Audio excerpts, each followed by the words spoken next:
Hello, my friends, and welcome back. This article has to do with Japan.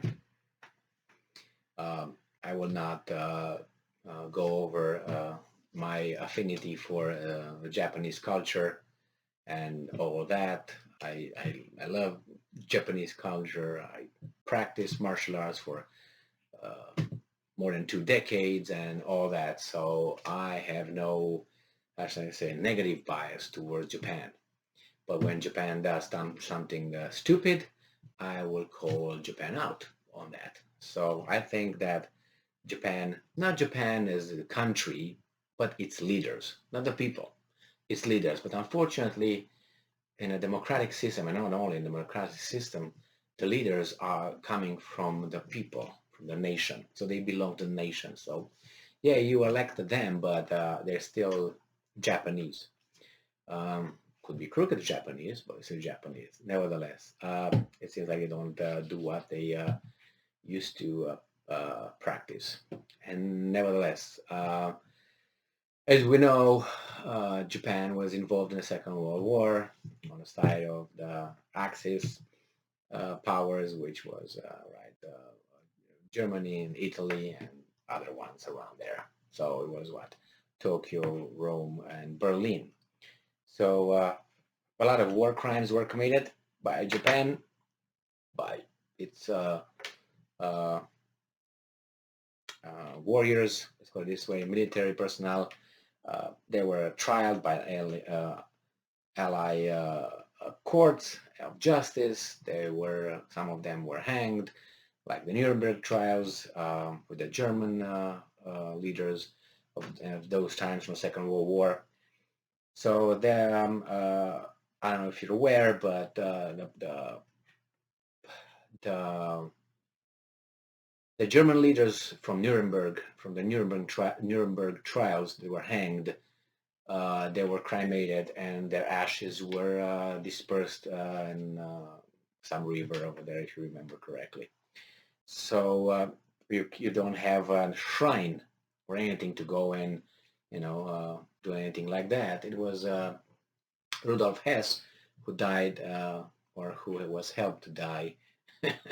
He was too old and he won't die. So I guess he was helped to push a little bit, actually a little bit, and then he succeeded to meet his friends.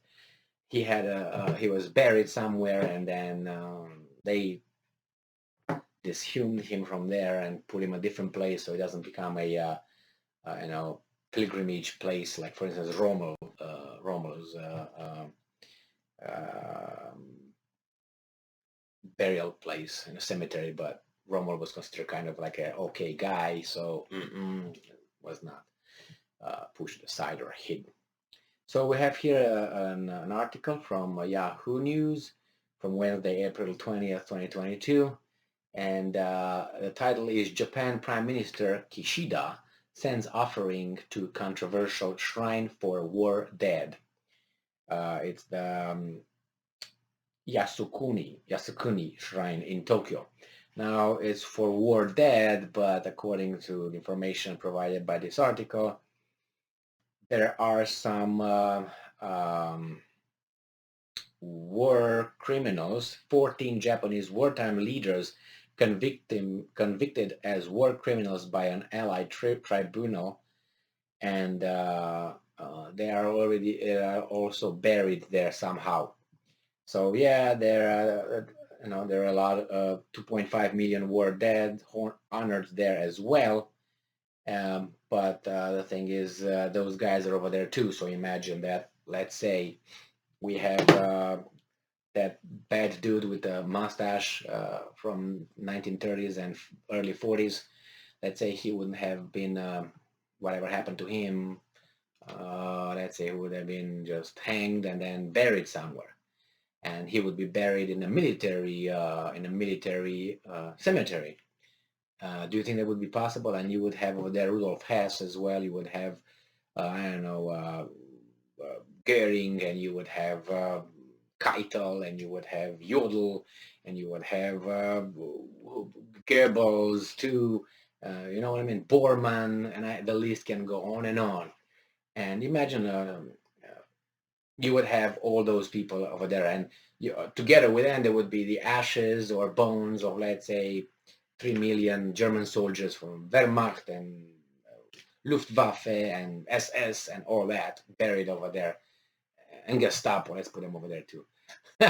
Do you think that everything would be okay if, let's say, Scholz, the Chancellor of Germany right now, would just send offerings to the cemetery? Do you think some organizations, I don't know, let's start with, let's say, with Jewish organizations, do you think they would be okay with that? And maybe you can imagine why not. And let's put the Jewish organization aside. Let's get the gypsies. Let's get homosexuals. Let's get political prisoners. Let's get to the veterans, World War II veterans, and so on. Do you think, if there's some over there still, imagine if what outcry would be? There would be a lot of, I don't want to say what could happen with that cemetery, desecration clearly by some people. Now, I don't know if it's right or wrong. I don't care about that. Now, I'm just saying that this prime minister does that, and he's held by the United States in self-esteem, like because he's challenging Russia at this point, and he wants the Kuril Islands, the Northern Territories, so-called, and they impose sanctions on Russia, and when Russia slapped them back with some of their own, they were like, "What are you talking about? You can't do this, Russia." So this guy who does that honored the 14 war criminals. Let's get 14 Nazi leaders, including the chief of those leaders. Let's say Scholz, Olaf just sends an offering over there. Would that be okay? No. And that's the ally of the big boss and the big club nowadays. And we give him a pass. All right. Imagine, for instance, let's say that I don't even want to. I don't want to go there. It's enough as it is with this, whatever this guy is doing. So it says here, Japanese Prime Minister Fumio Kishida on Thursday sent a ritual offering to Tokyo's Yasukuni Shrine for World Dead, a move likely to draw criticism from Asian neighbors such as South Korea, where a new president takes office next month. Doesn't matter if it's new or old. South Korea would have been enough. Kishida, who also sent an offering in October at the time of a festival at the shrine, has followed the example of previous Japanese leaders by refraining from visiting in person during spring and autumn festivals to avoid angering China and South Korea. I don't think it's only angering China and South Korea. I think it would be I don't know, there are war criminals over there. So if you lump them all together, and you can say, okay, this offering is for the 2.5 million war dead honor there, minus the 14 war criminals. I mean, why can't they just be at least separated or something? You know what I mean? If it's the case, or don't go at all, or do something smarter. And it says here that the shrine in Tokyo is seen by Beijing and Seoul, not only by that, because it's not only in those countries that those war criminals did what they did. I'm assuming, right? The whole war, if you take it that way, as a symbol of Japan's past military aggression, because it includes 14 Japanese wartime leaders convicted as war criminals by an allied tribunal among the 20.5 million war dead honored there. And past offering have been blah, blah, blah. Yoshida, who is viewed as the most liberal among lawmakers, not an extreme right. So you see, they still have something. He's not on the far right honoring these guys. He is the most liberal among lawmakers in the ruling Liberal Democratic Party. So he's a communist, basically, if you take it that way. Liberal Democratic Party is to the left of that. What is that? I wonder. Has expressed the hope of improving ties with South Korea under President-elect Yoon Suk-yeol, who takes office on May, excuse me, it had to come, takes office on May 10. So,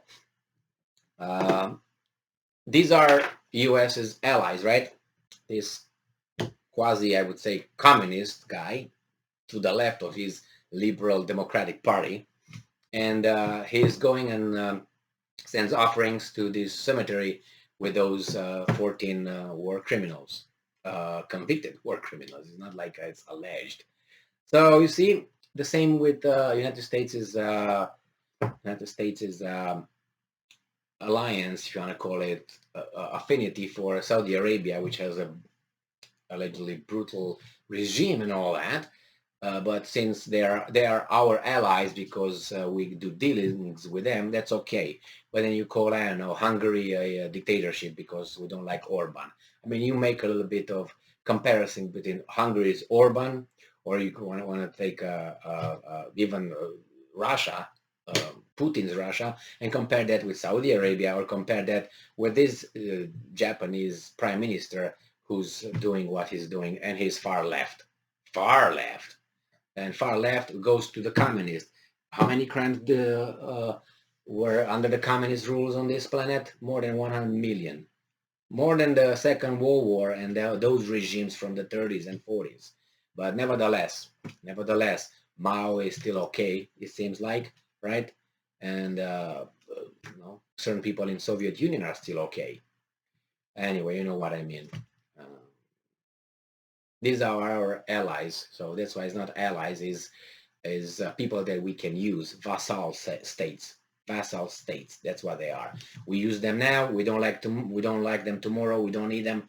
Boom. We call them names, like we called India when Blinken went over there and raised the issues of human rights with India.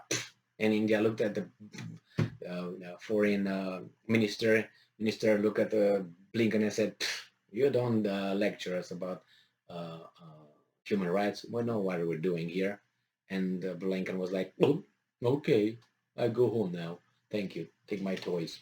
All right. Well, thank you very much for being with me again today. Stay strong, stay smart, look for the truth, and be just.